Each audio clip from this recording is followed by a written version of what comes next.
Okay, so good afternoon to everyone and welcome to the third session of the cycle 10 years after the Arab Springs, Now What, organized by l'Institut Europeu de la Mediterrània and Debat.org. Today's session wouldn't have been possible without the help of UPF Igualtat. And today we are with Zaina Erhaim, who's going to speak about the role that youth and women played during the protest.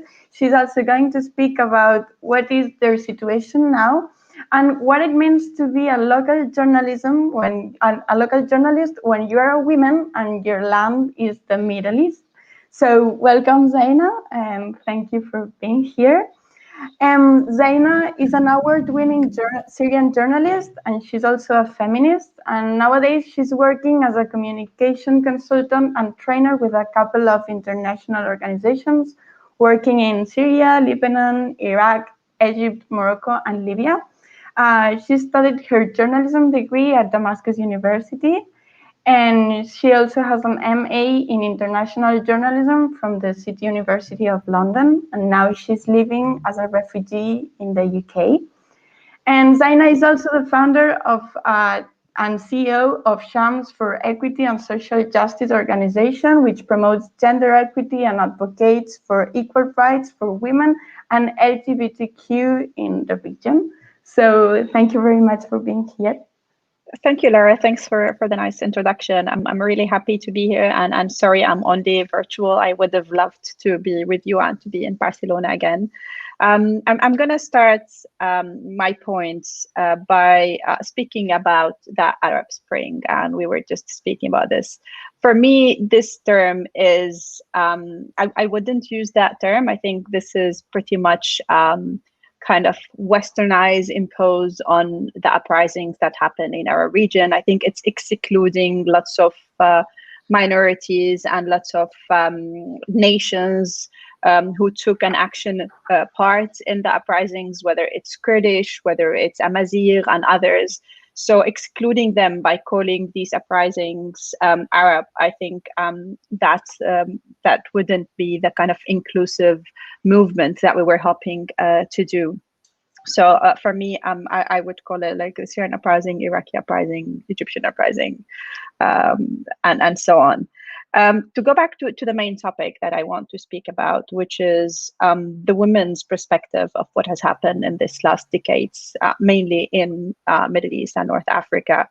I think at the beginning of the uprisings, when demonstrations were still peaceful and youth and us, we were hopeful. We thought that for the first time we would be able to actually see what is happening in our country and take a role and be active to change it from dictatorship into democracies. At that particular time, I can claim that women's role, and especially the gender role of the women, has changed to some extent. I know in some pretty conservative areas where women are not even allowed to call for their kids, so their voices wouldn't be heard because their voices are forbidden. We call it in Arabic awra. At some point, they were chanting in the demonstrations. They were leading the demonstrations. So moving from not being able to voice yourself out and call for your son in the street to lead demonstration in the street, and for the community, which is pretty conservative, to accept seeing you doing this, that certainly was a change. And then also in 2011, when the regime starts to this severe arresting campaign, which mainly targeted men at that point. So men found themselves more scared about moving around in the areas because they might be arrested on checkpoints. So they started staying home, while women started to go out to shop for the house, care for the issues that you need to do outside, the travel. So we've seen this stereotypical, traditional women at home and men going outside, actually just going vice versa and on the opposite way. That didn't last. It was in many areas, especially the conservative one, which I belong to one of them in northern Syria. I think I've seen women doing things I would have never imagined them doing in this context. For example, I'm from a province in northern Syria called Idlib, and I was one of the very few women who decided not to wear a headscarf when I was a teenager, because the vast majority of the other girls were doing that. I was the only one who decided to study journalism and become the first woman journalist who studied journalism in Damascus from my province. And I was faced with a huge amount of criticism, and I was attacked, and I was even called that I'm bringing shame to my family because of this, because the mentality is that women's role is just to be a housewife and raise up her kids. So to see in this exact same society that I belong to, women leading demonstrations, women speaking about politics, about the roles, women leading, at that time there were small charities, grassroots organizations trying to help their families. That was fascinating. I think then, as the conflict became more and more militarized, the women found themselves in this position again where they were told, no, that's too dangerous for you to go to. You might be kidnapped. We can't do anything if you got kidnapped, because after you being kidnapped, women face this shame stigma, unlike men. And then it became too dangerous. So many like abstain, and I was like, yeah, I'm happy to just risk my life to go to the street, but I don't want to be killed by a bullet where two armed groups are fighting. So there were many things that pushed them away from the public sphere that they were occupying. In 2011, there were two main, I'm speaking now about Syria, there were two main big revolutionary groups, and both of them were led by women. So the only two big revolutionary groups, they were led by two women. And at that time, no one even questioned why or how, because the two women who were leading them had their credibility, and they were known for being like human rights defenders and being independent and not like part of the regime system for a while. So after the conflict became more militarized and aggressive in all means, women were kind of, at that point, they found themselves facing extra layers of difficulties, whatever they do. At that point, if you decide to become an activist and go on being a revolutionary, you are being monitored, you are being suppressed because you're a woman. You're not supposed to get closer to the front line because this is a masculine spaces. You're not allowed to invade the masculine spaces. Even those women who are working on field hospitals on those spaces were being harassed, not sexually harassed, I mean, but they were being harassed. What you're doing here, you're supposed to be at home, go and work with in the kids' schools or any other safer place, because this is not a women's place. So even by their comrades, and there were some extremists who even refused, like fighters who, like women were actually giving them first aid. They refused to take it because they are taking it from women and they don't want to do that. So this is for the women revolutionaries. And those who were detained by the regime because of their activism, unlike the men detainees, they were, when they got out of prison, they faced this stigma. What happened to you in prison? And certainly the first question that they would hear is that, are you still virgin? Did they rape you? Did they sexually assault you? That question wouldn't be asked to a man. And many women, I interviewed lots of those women who got released from the regime's prisons. They got divorced as soon as they got out because their husbands were not sure they're still preserved their honor in prison.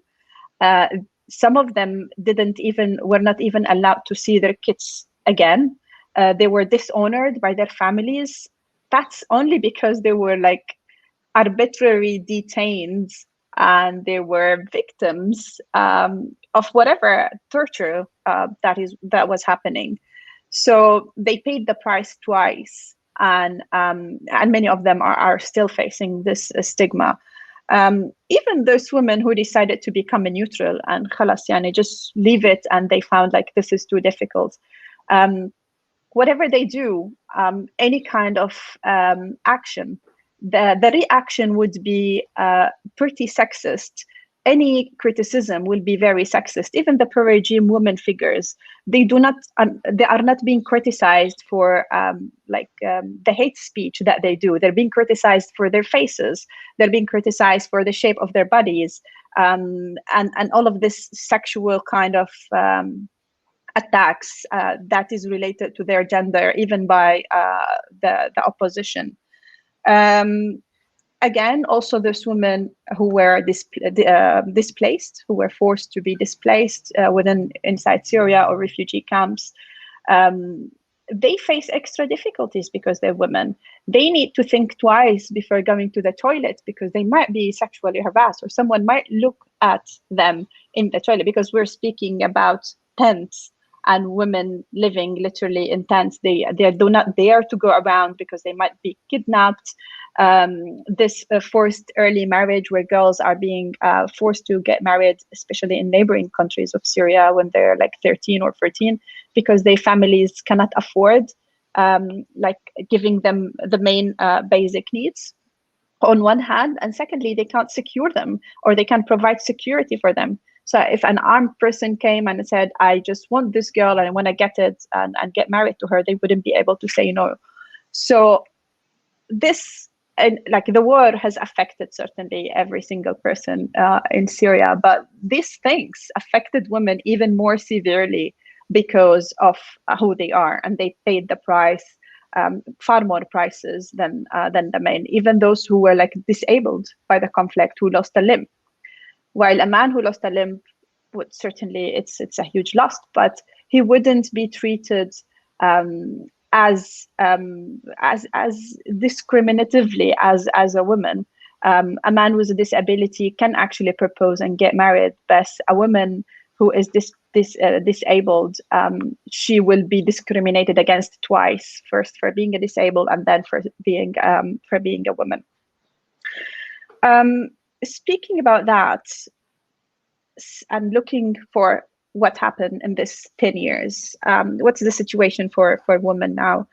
I think it varies. It's very, very difficult to generalize what has happened to women. In some areas, they became more liberated. They gained some rights because of this break of gender roles, and they were able to just be whoever they want. But in other areas, they were more suppressed because their areas were controlled by different Islamic militias, whether it's related to the regime or the opposition. And they were forced to stay home and just drop their dreams and their lives, and they were more restricted.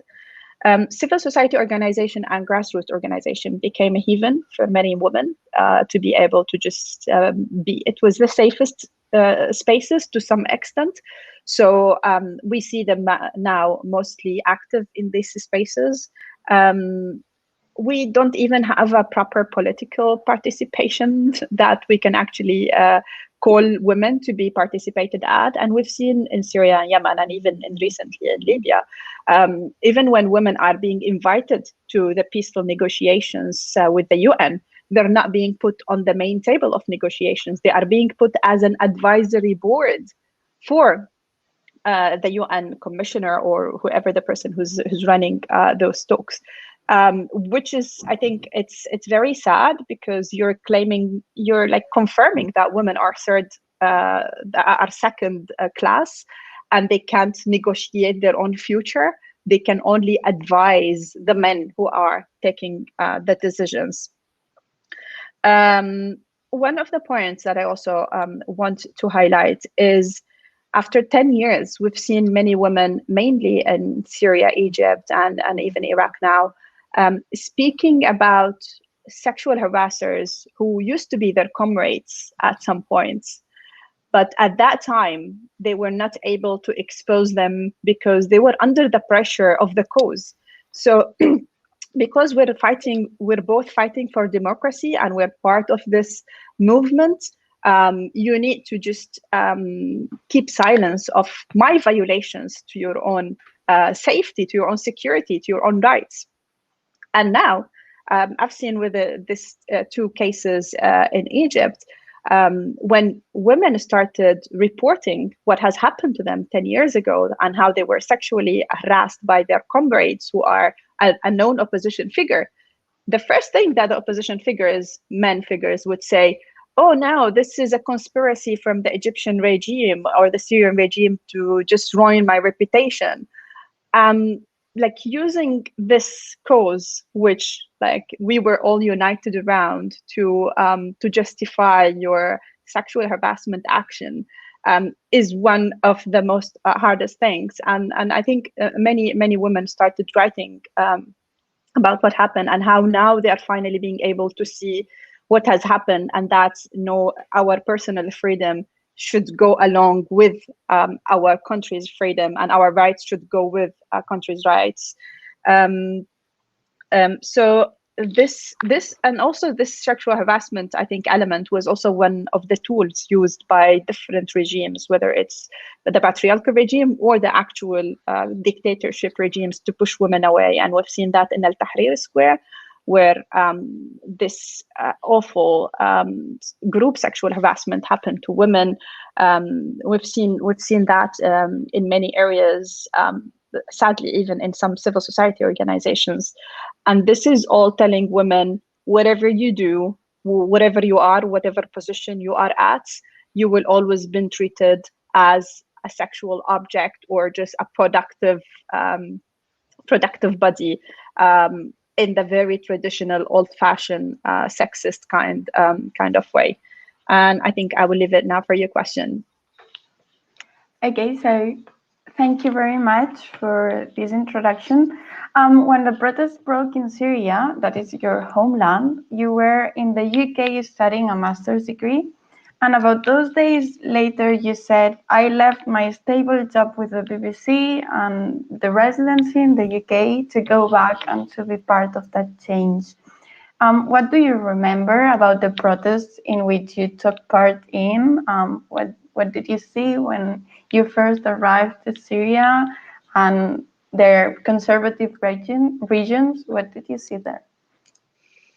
Actually, the demonstrations I was speaking about in my introduction are pretty much those who were like the first ones I attended. One of them was in a conservative area in Damascus suburb, and the other in my hometown. And in both of them, women used to be pretty much perceived in a conservative way, and they had lots of limitation to their movement, to what they say, to what they do, and everything else. So I participated firstly in women demonstrations, so it was segregated, men and women.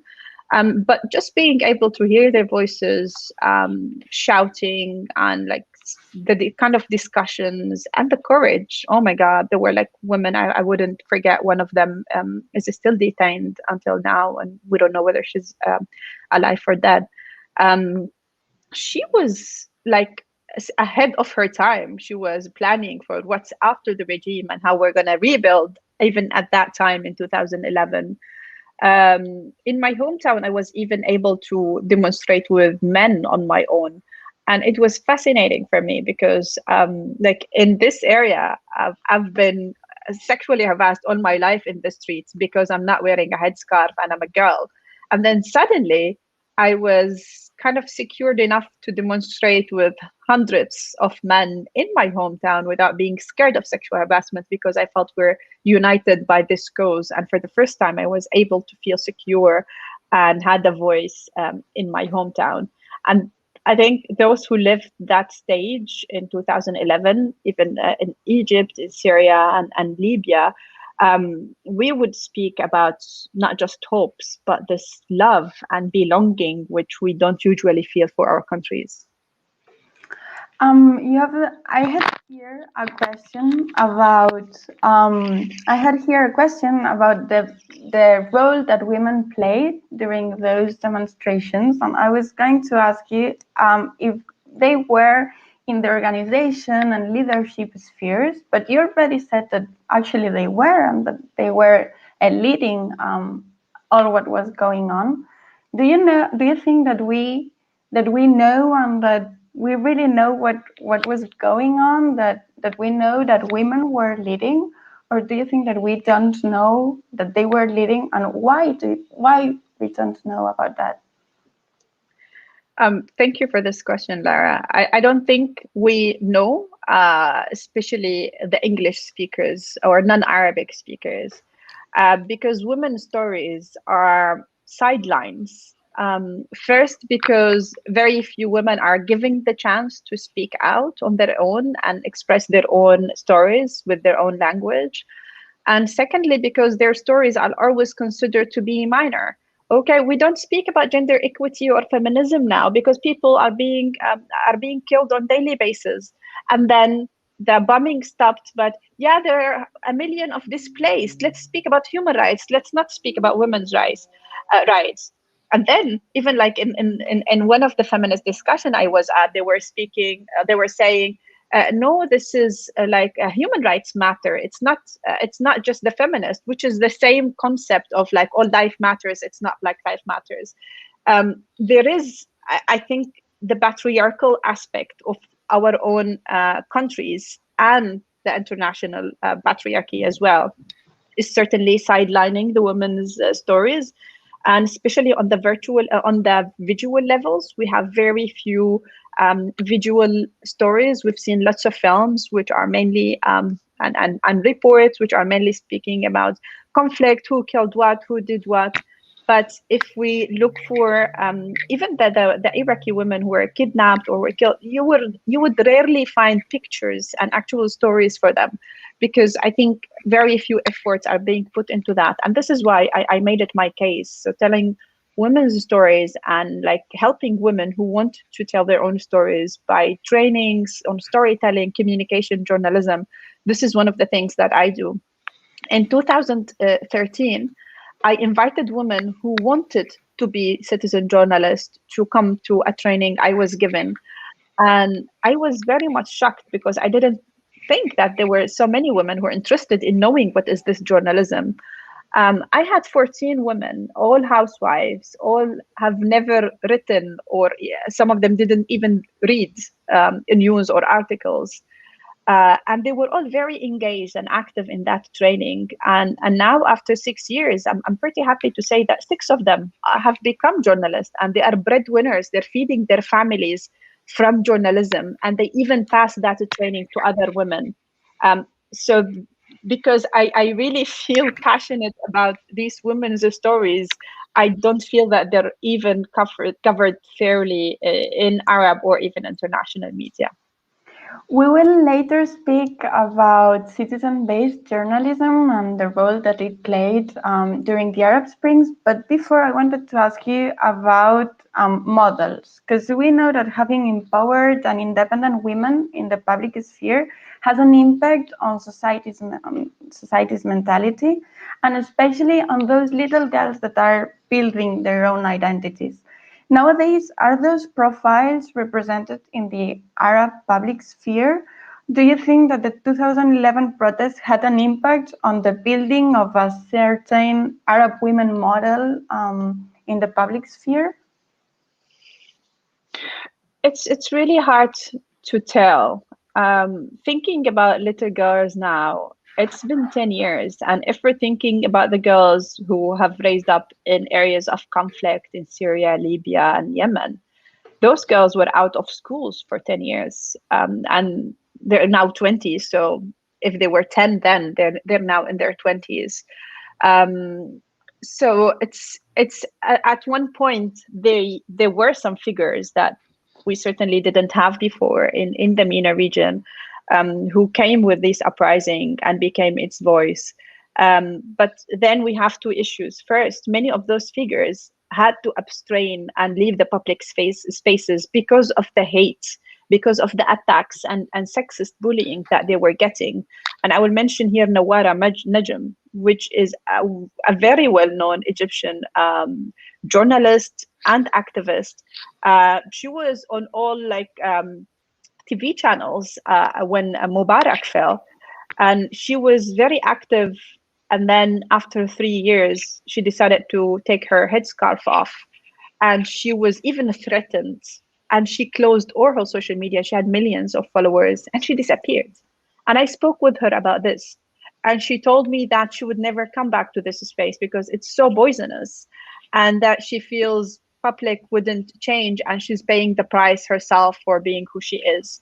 I also spoke with another activist from Iraq, and she told me the same. She told me even social media spaces is becoming so poisonous for those women who are engaged in public sphere at first, and then secondly, challenging the currents or the mainstream. So even those role models who actually came out of the uprisings and the movements and the grassroots, they are paying double price because who they are, because in these spaces. So I'm actually worried now. At some point, I personally think, should I just leave this public space, although my work is related to this, because of my own mental health, because of my own safety? But then I think, yes, but if I leave and she leaves and the other woman leaves, then we won't have this support circle. We're many in these spaces. So I'm afraid some girls would look at this woman role model and she would be impressed by her vocal human rights aspect and what she's doing, but at the same time she would see what's happening to her on the other side, how she's being attacked, how she's being accused of being a whore every single time she writes high, how she's being ashamed for being who she are, or like even going out with her friends, having a glass, dancing. Everything that women does is considered to be a scandal in our context.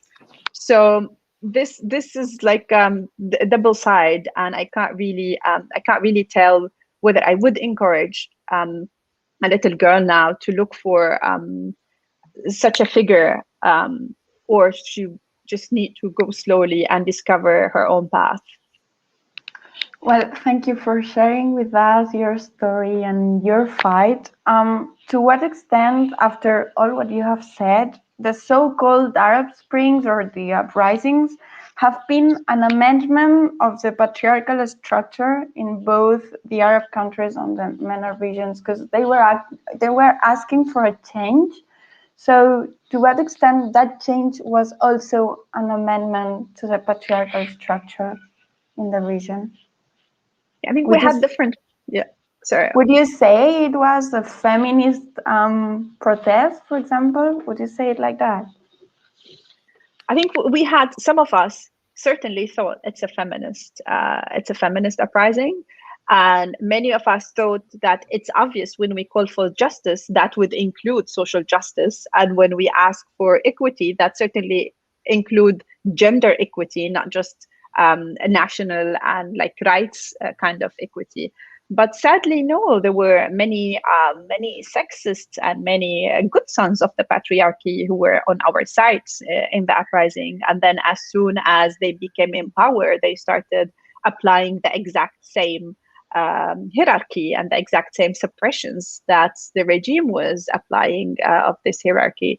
And we've seen that in many countries, sadly. At some point, especially at the beginning of the uprising, and like we even saw it in the recent uprising in Lebanon, there were many queers, there were many LGBT, there were many feminists who are like being perceived as figures of the uprising. And then again, as long as it became militarized and everyone was pushed back, and I think the civil movement was all pushed back for the military, and usually military is very masculine, and it's very aggressive and it's very extreme. And if you're more extremer, you will gain more respect, more power, and more space. So everything became more marginalized and sidelined. So speaking about Syria, as a Syrian, as a journalist, and as a woman also, do you think that international media has used the term rebel appropriately?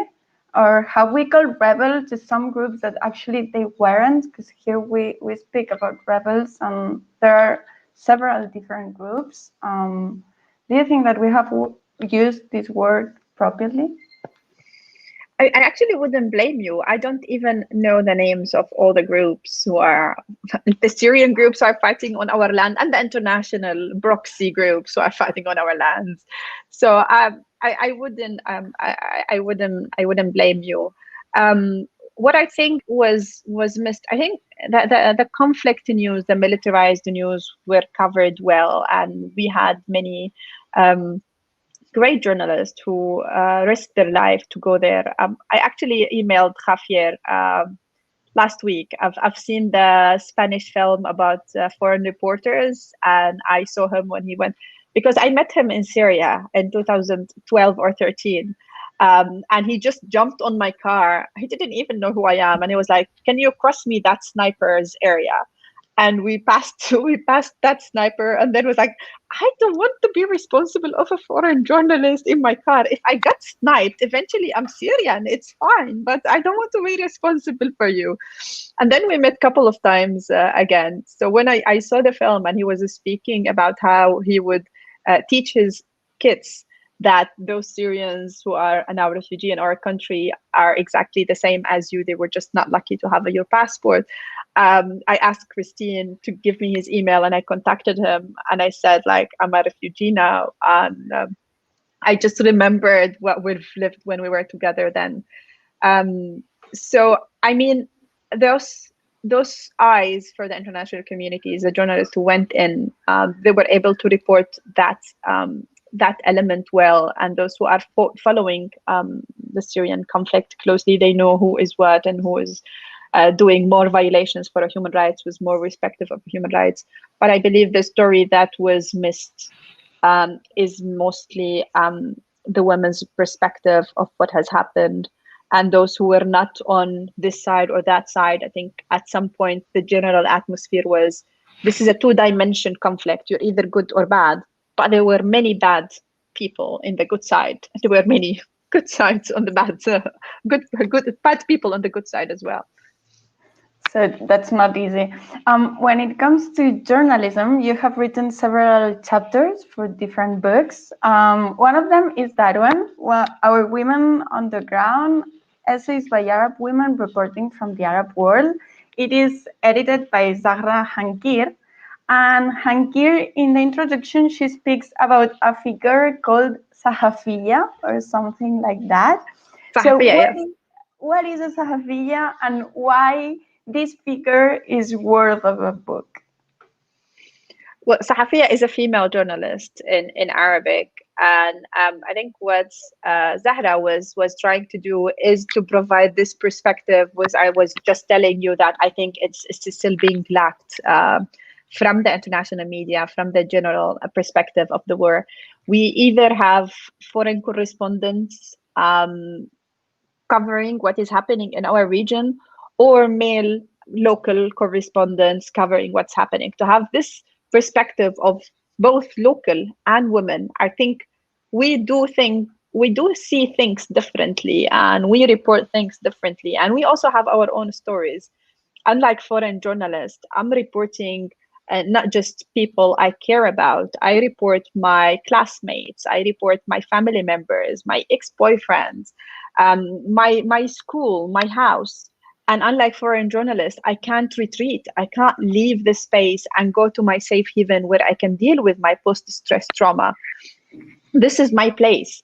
I have more restrictions because I'm gonna stay here. I can't do a story and just go away. I'm staying here, and I need to be very much cautious, and I have different layers of censorship that I need to apply on my own. So it's very different, not to mention the traditions. For foreign journalists, it will be easier to come to Syria, put a headscarf, just to do your story and go out. At the first 2 years of the uprising, I refused to put a headscarf because I'm not here to do a story. I'm here to challenge the new rules. Like I refused to wear a headscarf when I was 15. I'm not going to be enforced by those extreme fighters then to wear a headscarf. Eventually, I did because I didn't have an option.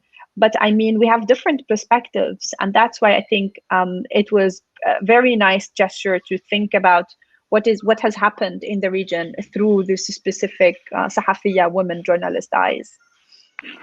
It's a very nice book. You have always explained that the Syrian protests are something personal for you, and that you cannot be objective while talking about the Syrian war. But you are an award-winning journalist and also a well-known activist. how can you be both of them without having to choose? Because normally in journalism classes, they teach you to be kind of objective. They try to teach you that. So how can you be both? Okay, so recently I wrote a chapter in Deutsche Welle manual about why I believe being biased towards human rights is an ethical journalism act. It's not being biased towards one party fighting another. It's not being biased towards one minority fighting another or on the opposite of the other. It's literally being, I think this is what the essence of journalism is to be biased towards those who are less privileged, who have less coverage, who are more marginalized. However, I do believe in objectivity. So I don't think anyone should be neutral. We all should be, as a journalist, we should be biased towards human rights, but in an objective way, which means I would certainly put the perspective of the homophobic person. I would say why he would be thinking like this. I would say like his family has been raised like this. They are coming from this area. But I would surely be biased towards the LGBT person who is being attacked or harassed because of who they are. So I don't think there is a contradiction. There's certainly no a neutral journalist unless you don't care. And I think not caring wouldn't make you a good journalist in the first place. So for many years, while you were based in Syria, you were training people to become citizen journalists, and you even founded a website to publish their work. And you just said that some of them actually, they are breadwinners and they are working as journalists. What has been the role of the citizen-based journalism during the Arab Springs? Do you think that it has been valued enough, sufficiently valued around the world, that kind of journalism? At some point, all what we were able to get, all the information we were able to get was coming from citizen journalists, because at some times we didn't have any professional journalists or foreign journalists who were able to go inside and report. So the whole world was counting on the citizen journalist. However, very few cases of this citizen journalist I've seen being treated well and worthy by international organization. Some organization that have been like dealing with one specific citizen journalist for 2 or 3 years. However, they wouldn't call him a correspondent. They wouldn't call him a fixer. They wouldn't call him anything, not even a contributor. So they wouldn't be responsible if something happened to him. And they will always say, according to activists, that we couldn't verify their information. Well, if you can't verify his information, why you are still using his information for 3-4 years? Many even international journalists took advantage of local citizen journalists and took information and picture and videos for free and made their own fame on their own expenses. Sadly, I have so many cases which happened like this. Even in many cases, I was being treated as free of charge fixers for lots of international journalists. And it's funny because they know like I am a journalist and I graduated from a British school. So you can't claim that I'm a citizen journalist in their reviews. And they would call me and say, I'm doing a documentary. Do you have any ideas for that documentaries and sources and their numbers? And I was like, do you know what you're asking me is being a producer? And you're asking me to do it free of charge, and my name is not going to be written. I was doing this at the beginning out of courtesy, because I wanted the Syrian news to be up on this headlines and international news. But then it became, I think, it has this white privilege. We can get whatever we want, and you're doing this for your country, but we're doing this for money. And then there was, I think, a discriminative way of treating citizen journalists. You're not good enough. We're helping you out by just putting your name within the articles, not even in the byline. So no, I think they were not treated fairly at all. So before you were speaking about how war has affected women, women who are displaced, women who have been kidnapped, do you think that history is going to remember that? History is going to remember, and the future generations are going to know as well those cases as well as what's going on in the front, for example? From what I learned when I was studying history back in Syria, history has been written by the winners of the conflict, who are mostly military men, and they wouldn't care about women's stories or women perspective of even prisons. So what I have been trying to do in the last 10 years, and this is now my life project, is trying to document what women have done in the MENA context and what they faced, to be able to challenge those who are going to be writing the history, because I know they're not going to be inviting women to participate in writing the history. So at least someone will be able to challenge them and tell them, no, look, there is a journalist who have filmed this and has done this, and she said women were present in this, where you're just saying there were men fighting for that. But sadly, I think this is a battle we still need to go to. So thank you for sharing that. Before making a way to the questions from the audience, I would like to ask you about the picture that is printed in your chapter of the book, Our Women on the Ground. I think it would be nice if you could explain us what can we see in that picture, and why did you decide to include it on the book? So the picture that Laura is speaking about is me taking off my headscarf, and it's flying in a mountain of Latakia. I was with a friend who was like accompanying me, because I always needed a male guardian to move around in rebelhood parts of Syria. And he was very conservative, but he pretty much as well respected who I am and what I'm doing. So he was going with me where I was looking for a journalist and trying to help them out. And it was summer, and I was very hot and very angry, because I'm forced into this dress code that I don't agree with, and this is not who I am.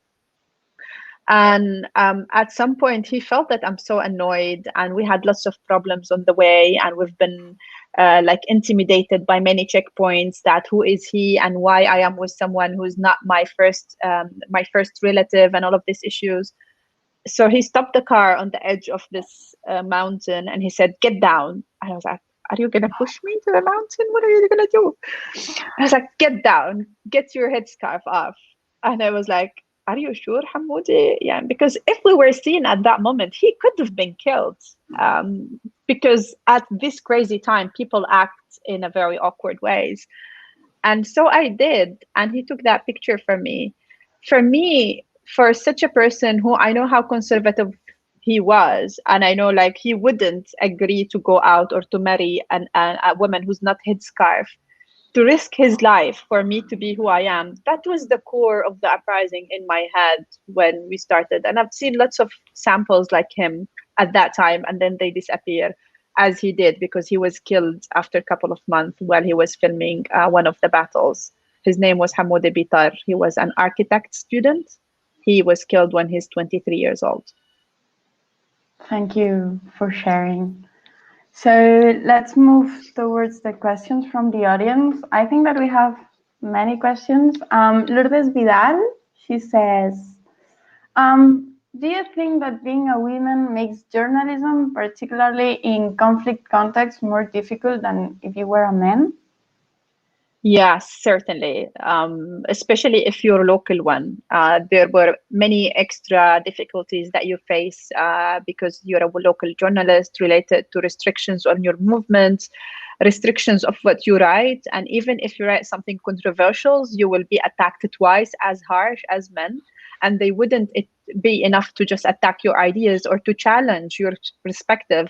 They would certainly go private. They would dig into your family. They would speak about your daughter. They would dig into what kind of clothes you wear to what kind of events.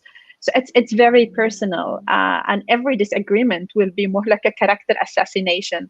So the difficulties are from when you start looking for sources, writing your story, moving to be able to gain this story, and then when you publish it and the aftermath of publishing it.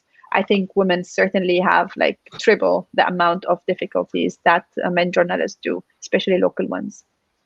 Lourdes, she also asks, how do you assess the media coverage that the Syrian conflict receives? I don't know. It's also, I think, cannot be generalized. At some points, we were making headlines, for example, and I always tell my Yemeni friend, we are lucky because we get the headlines, which means we have worse news than you. So unlike, for example, the Yemeni conflict and the Libyan conflict, we had better coverage, more interest, and more international journalists coming to our region to cover. But again, how conflict sensitive this coverage was, how local oriented or women oriented or civilian oriented this coverage, this is something that needs to be studied actually.